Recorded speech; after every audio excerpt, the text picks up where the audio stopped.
Hey guys, welcome back. We're here in the basement workshop, ready to finish up the Master Sword. There it is laying on the bench here. And this is about how far we got last time. We did all the main construction. And you could stop here if you want, but we're going to keep going. What we have is the little emblem there. We're going to engrave. We're going to put on this part here, this little diamond. Now, I showed you it last video, and I put it right after the video somewhere special so that it wouldn't get, so nothing would happen to it and it'd be safe because it's a small part. Well, you know, I can't find it. It's one of those annoying special places that you put it there, you know how you hide money or something like that, and then you can never find it again. So anyway, we got to make another one of those, another two actually. Then we're going to wrap some leather, stain it, and anyway, so you're going to need to print this out again. Get your printout, and we'll bring this over to the work table here.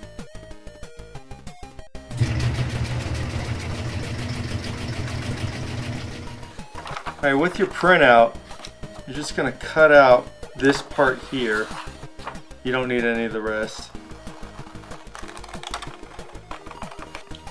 Alright, next, after you cut it out, you're going to tape it down. And if your wood is a different size than the paper cut out, you just make sure, I'm looking and I see that the distance is the same on both sides. Make sure everything's lined up. You don't want a crooked emblem on. You sort of look ridiculous. Right there. And this part is pretty tricky, so you can either test it out on a scrap piece of wood or don't do it. So let me show you this one here where I was testing it out. This is another sword. So you can mess around on another scrap of wood definitely before you start cutting this up. And I'm going to use this fat X-Acto again. And you want a really sharp blade. In fact, I would just go out and get a new pack. Alright, so what I'm going to do is cut lightly through the paper and score every line very slowly. Now the trick to this whole thing is go slow the entire time you're doing this. If you go fast, you're going to mess up and you can't fix it, you can't change it. Okay, so I'm going to start in the middle and work out on all the lines. If I started on the outside, the center is all going to come off, and then, you know, if I cut out the outside, then I can't have any lines on the inside because the paper's gone. So, oh, and let me get a straight edge here. Okay, I'm going to use a another blade here as a straight edge to cut across, because if it was a long piece, let's say I was using a long ruler, that has a lot more leverage to get bumped and moved than a short piece of metal. So if you're going to do this, get a short piece of metal. And again, only do this part if you've practiced and you're going to go slow. If you're impatient, this might not be the best. Okay, so I'm going to line it up right here, and because this center line goes all the way across, I'm going to do a straight line on all of them, and I'm just cutting through the paper. There we go, there's 3 lines here, 1, 2, and just enough to make a scratch in the wood. That's it. Okay, let's line this up. I'm going to cut out the center triangle.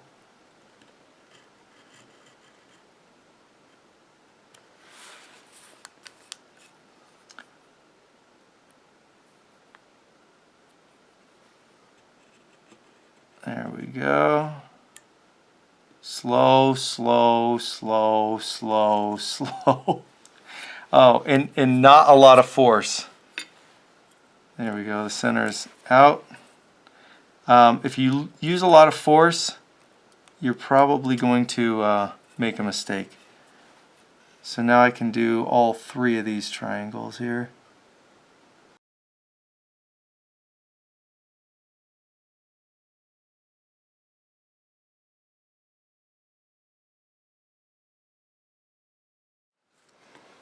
Alright, so what do you do now? Well, now that it's cut out, you're going to go over everything again, just lightly, and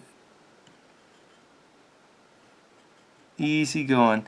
If I use my pen, see, straight up like this, chances of it moving off the line are pretty good, and I don't want that. If I go lay the knife down really low, so there's not, it's not steep, I can keep a straighter cut on the wood. So don't have it vertical, have it laying low.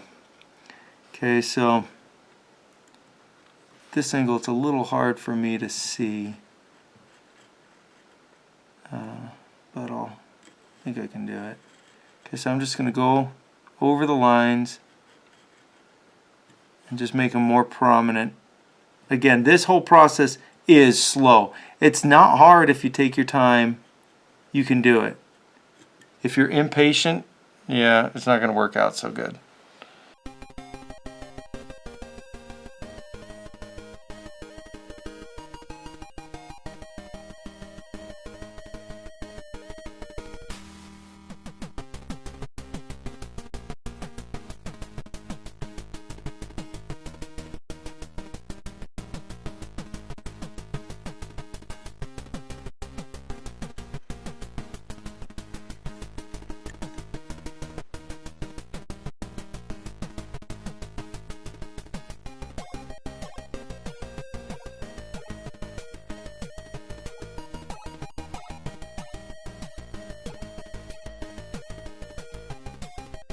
Cut in,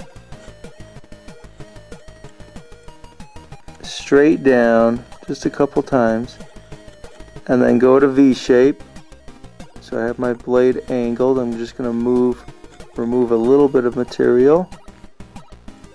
Let's pop that out.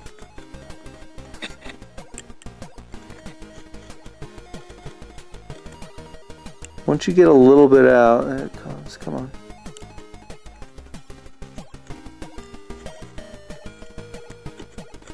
Okay.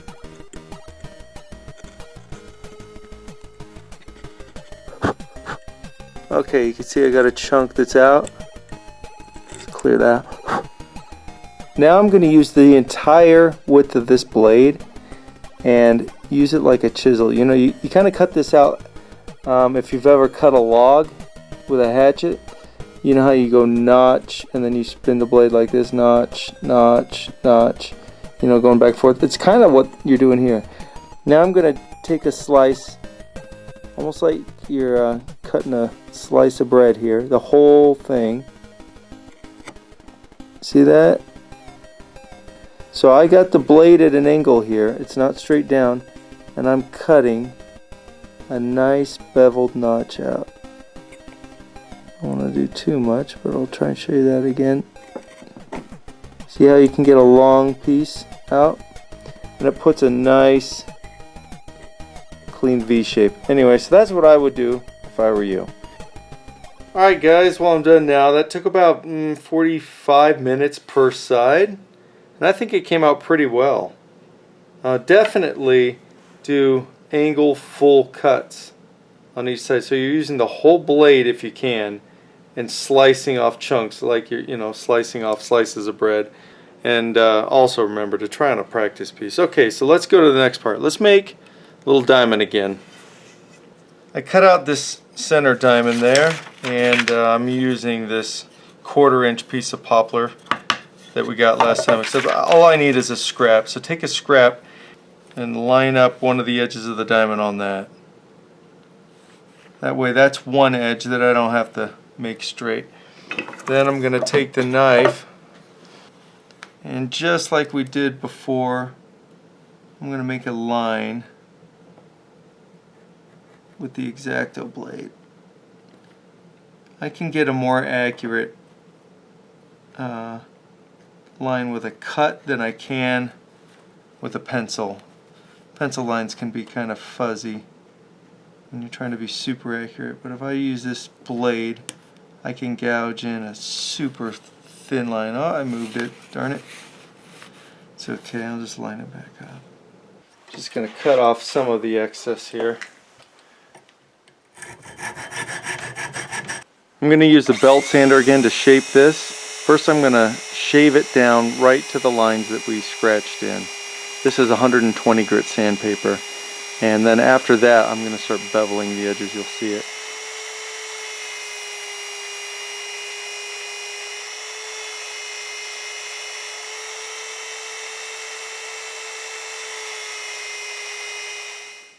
So I was able to shave it all the way down to that scratch and just totally accurate. It was great.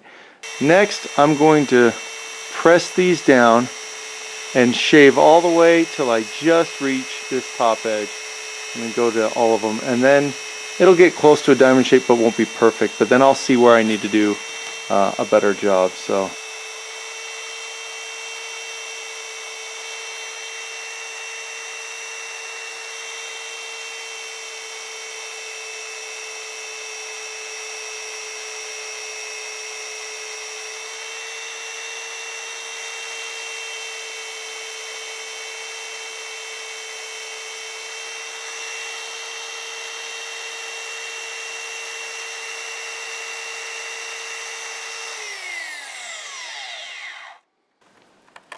Okay, it looks a bit like that, which is good enough. Now I'm going to do these two sides.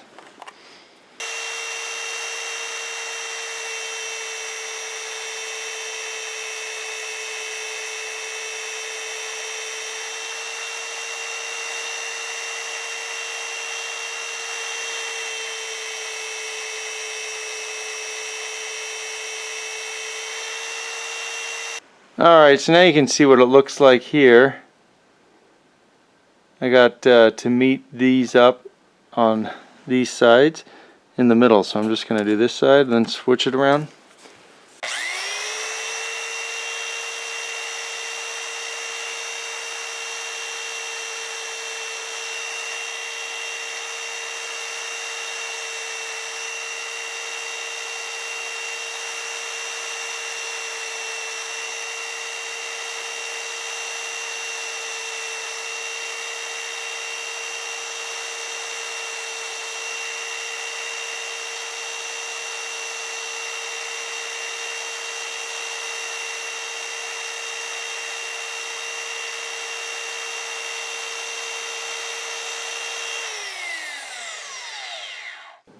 You might worry about your fingers getting too close to the belt sander, but on 120 grit, it's really not going to hurt you unless you really press your hands against it. So make 2 of these, and they're not that hard to make. You'll be surprised. Next, I'm going to add a little bit of wood around where the guard meets the blade. And I have, this is just a bit I cut on the table saw from the regular piece of stock. You see I cut it thin. You can take your 1/4 inch and sand it down if you want, whatever you want to use, but it's got to be a step below a 1/4 inch. So whatever is shorter would look best. You don't want to use a 1/4 inch here. But I'm going to use a piece of paper here and line it up on this edge. So start with a straight edge, line it up on the edge of the sword there. And I'm going to push the paper in this corner. Use my fingernail. And that's going to give me, there we go.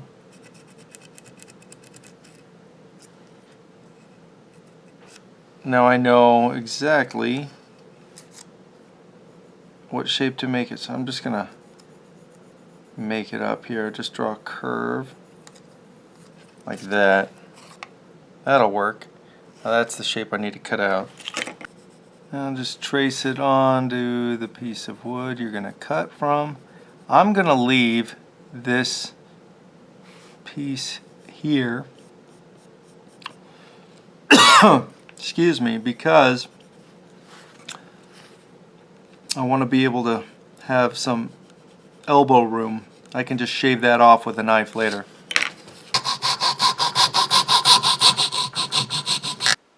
I cleaned it up on the belt sander, but you can just use your knife on wood this thin to clean up the edges, or use a drum sander if you have one.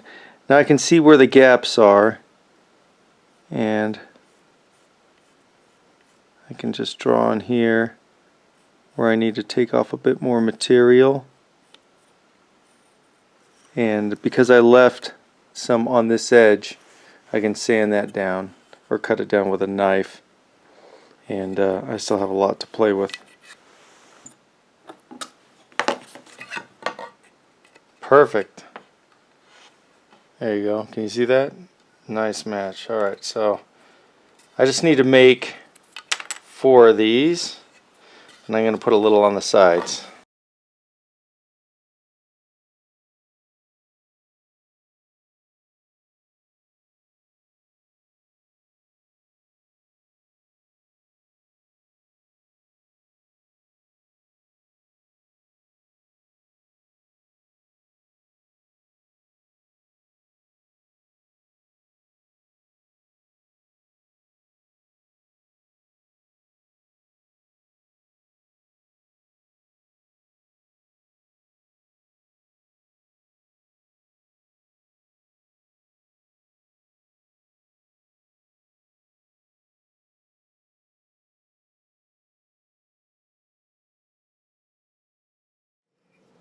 And we're back.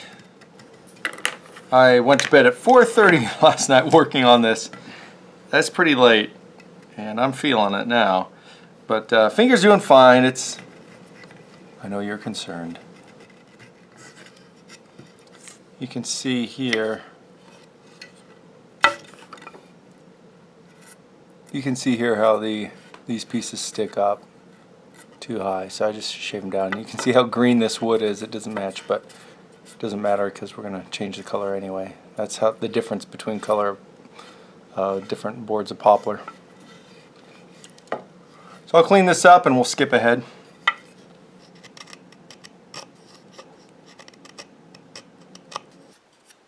Alright, now I'm using a file to put a 45-degree bevel on the corner there. It looks pretty good, I think. So I'll keep doing it on the rest. You can use your knife if you don't have a file, but these are really handy and not that expensive.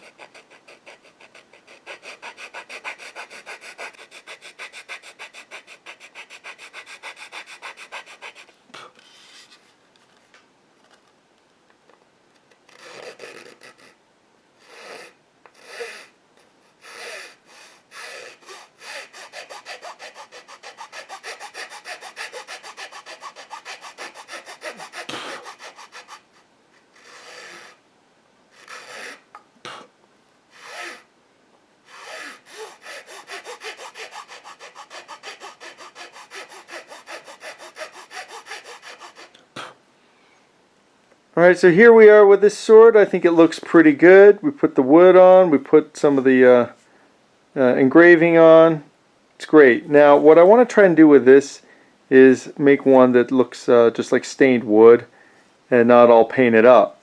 And I think if I do that first and I fail, it looks ugly, then I can just paint it up and it'll look fine. But you can't go from paint to wood stain. I'm not going to paint this little diamond part. I want to keep that light color. So let me move. It's actually sitting here. Let me move it out of the way so I don't splash on it. And I got a paintbrush, a couple small ones for fine detail because I don't want to creep over here on this wood. So I got to be real careful with this. So let's see how this goes. Mix the stain up one more time. And if we hate it, we hate it. If it looks cool, we'll find out. You know, but I think I'll make another sword anyway and still make it look a little more realistic as far as colors. So, okay, here we go. Let's do here first. Here it is now. I put a couple coats of shellac on it, finished the staining, and I'm going to put some leather lace around it. The lace with a little bit of contact cement on it. I'm going to apply it on the side where it might be hidden. And that's sticking pretty good. At the very end I'm just tapering it to get it to fit. It's really snug. So if I run the knife in the groove here and push on one side, you know, towards the one I want to cut, I can shave off Just a little bit.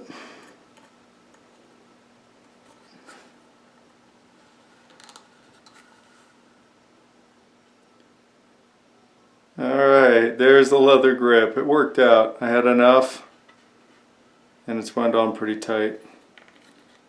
So I'm going to add in a couple nails now just to keep it secure so it doesn't unravel.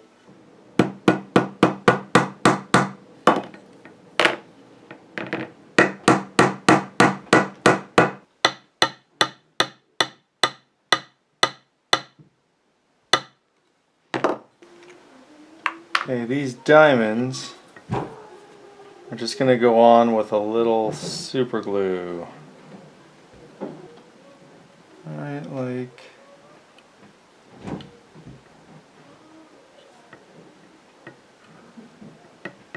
that. And I'm going to paint this diamond just a little bit of gold, and this is a weird kind of gold. Kind of this metallic-y, you kind of see through it. It's more subtle. I didn't want super bright on this. But it's getting old, so it's getting kind of chunky. Kind of globby. Just experiment a lot when you're doing this. Because a lot of this, you just change if you want. Just paint it something else. So, find out what looks nice. And go for it. Here's the sword now. I think it came out pretty nice, except for one thing. I don't like the brown. You know, it's fine for another sword, but it just doesn't work for the Master Sword, does it? It seems funny to me. You know, it's kind of like having a sports car and painting it brown. I don't think I've ever seen a brown Lamborghini, have you? Somebody's going to Google search it now. But this just needs to be shiny. Shiny metallic-y blue/purple, whatever the color is. It seems like they kind of alter it. So let's go find a cool paint and finish this right. Here's a bunch of Zelda stuff I ran and grabbed just to match colors. So you can notice that they're not always the same shade of purplish blue. There, some are more blue, some are more purple. This one didn't have any. Wind Waker didn't. On here, he's not even holding a Master Sword. I don't know if you guys seen these. These are pretty cool.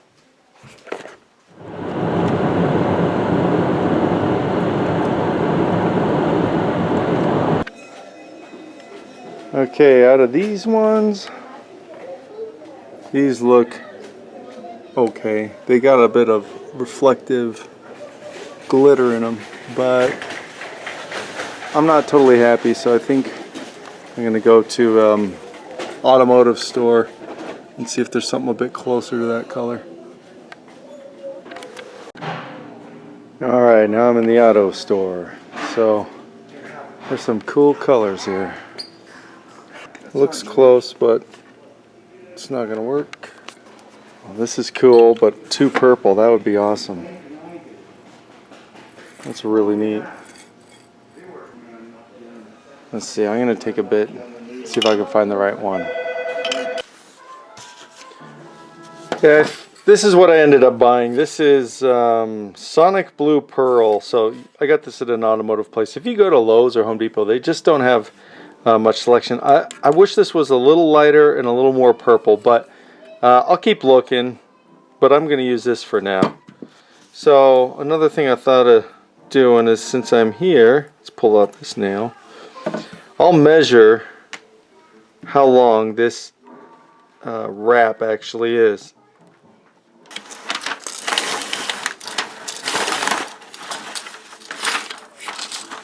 A lot longer than I thought it'd be. What are you guessing here? Oh my goodness. Wow. Look at that. So to wrap 5 inches, 102 inches are needed. Are you kidding me? Is that amazing or what? That's right here. 8 foot 6 inches I used.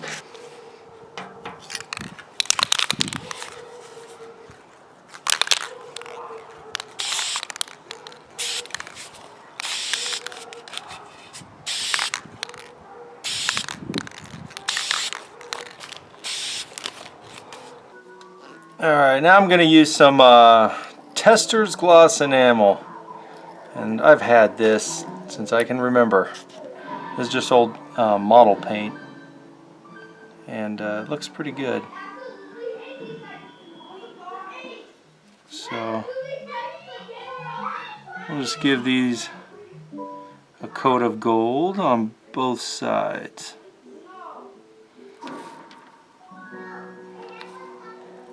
And if you're having a hard time painting fine lines and detail, it might be your brush. Get a really thin brush and you might find it's a lot easier.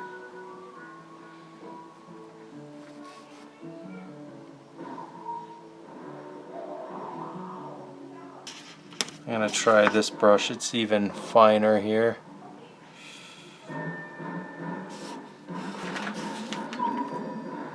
There we go, a lot easier.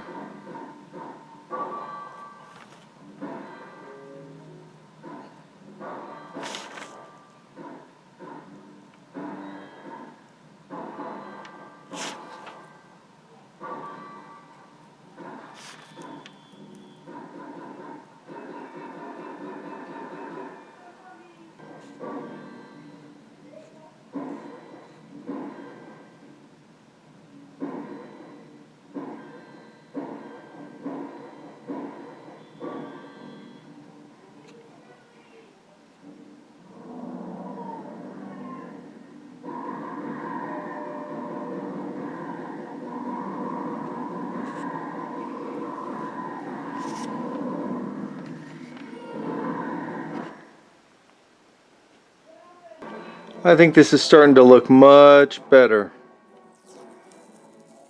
Take the last of the tape off. Now I'm going to go spray a coat of clear coat on it. It's a clear finish. It's just like spray paint except it has no color at all, and that keeps the paint protected and keeps it pretty shiny as well. So let's go do that. Here's the clear coat I'm using. You can see it's crystal clear gloss. You can get, you know, matte finish and semi-gloss, stuff like that, but let's just go for gloss here. It's not too windy today, luckily.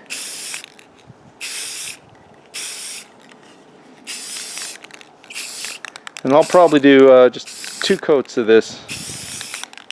This should be good enough.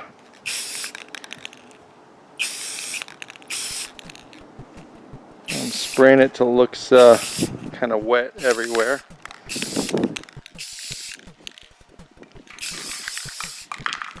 Alright, that's good for 1 coat. Second coat's done now, and that is much better than the last.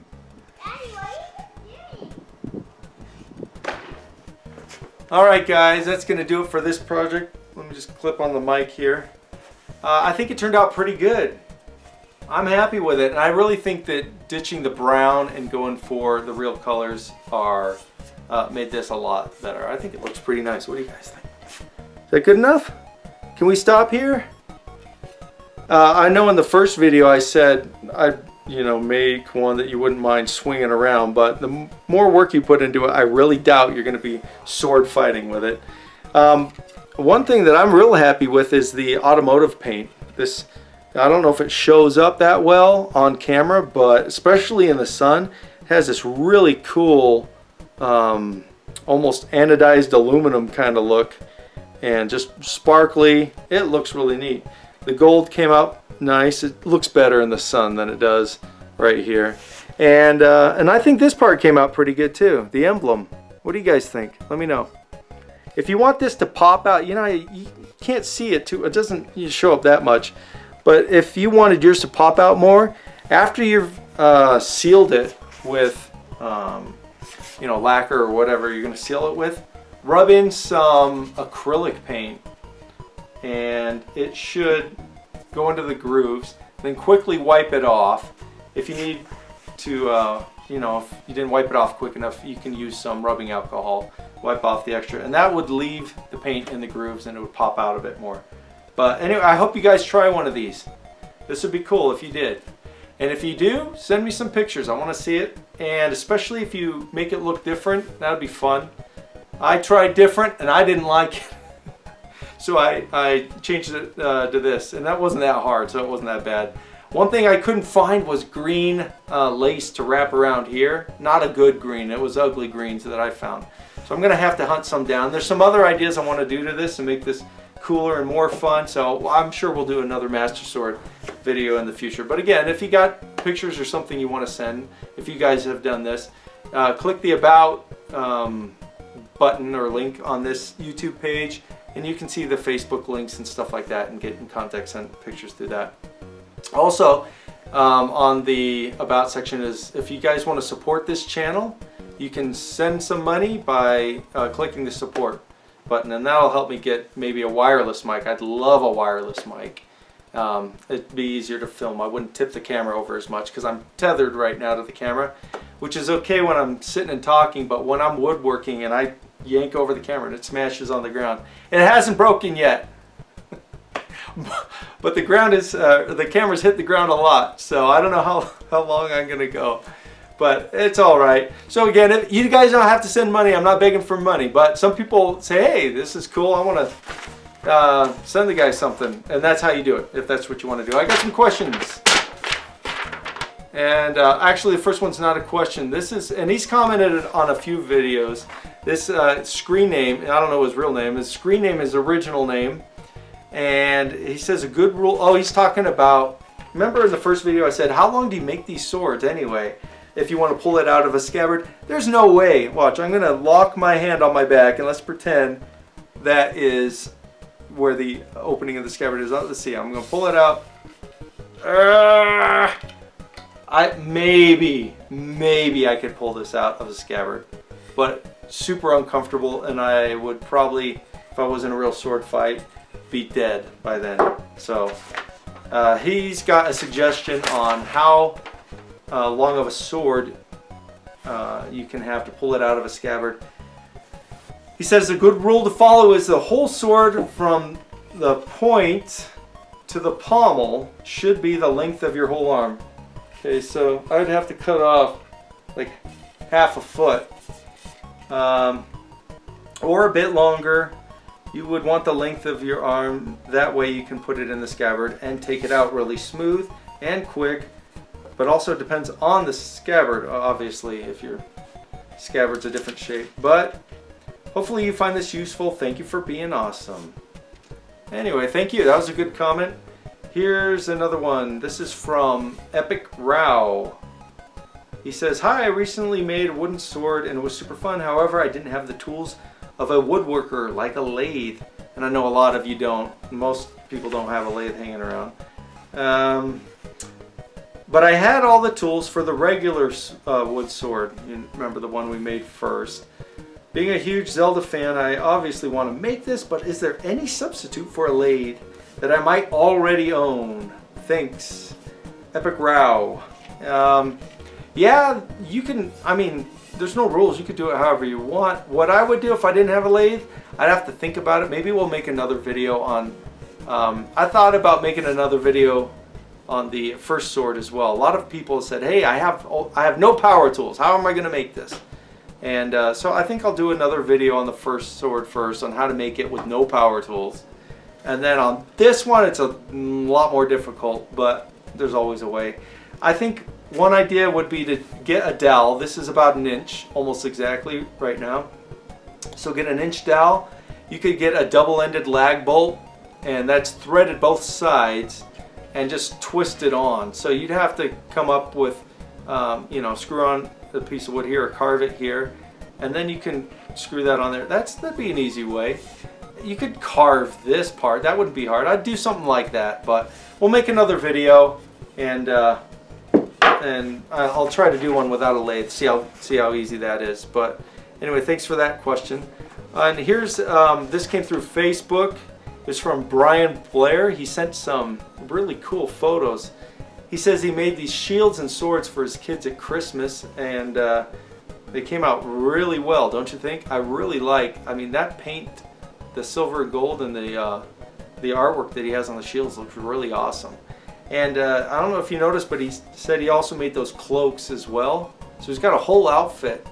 And he also said one of the swords we covered with plumber's aluminum tape and dulled it with steel wool, and it came out pretty nice. And he sends a picture of it. I don't know if you know about this trick, but what you do, it's regular tape. It looks like a roll of duct tape, except it's shiny. It's this aluminum tape, and it's real aluminum. It's thicker than normal aluminum foil you'd find in your kitchen, though. And one side has adhesive on it. You roll it out, flatten out all the creases in it, and then rub it down with steel wool in the direction of the blade, and it gives it a really cool metal look. And it technically is a metal sword because it's covered in aluminum. So that's a cool trick. If you guys do that, send some pictures as well. That'd be fun to see. Anyway, yeah, thanks Brian for those photos. Again, if you want to contact me, you can do it through Facebook as well. And that reminds me, I will be at the Salt Lake Comic Con Fan X, and that is 29th, 30th, 31st of this month, January. And that's 2015, by the way, in case you're watching this in the future and you don't know which one I'm talking about. But I'll be there. If you guys are there, hunt me down, say hi. I'll be walking around checking out some cool stuff. It's a pretty cool event. If you've never been, it's worth going if you're into this kind of stuff. Anyway, that's enough for this video. We'll get busy on the next one. If you have any questions about tools, definitely. I like answering those if I can help out. Be safe when you're doing it. If you don't know what you're doing with a tool, ask for help. You know, somebody can usually help, especially if you're borrowing their tools. A lot of times they'll help you out. So be safe, have fun. I'll see you in the next video. And a thank you to Grayscale for letting me use their music. Great band. So take care, guys. I'll catch you later. Bye. Is that on camera? Yeah, it's on camera enough. Okay, here we go. There we go. That's a nice slash right through.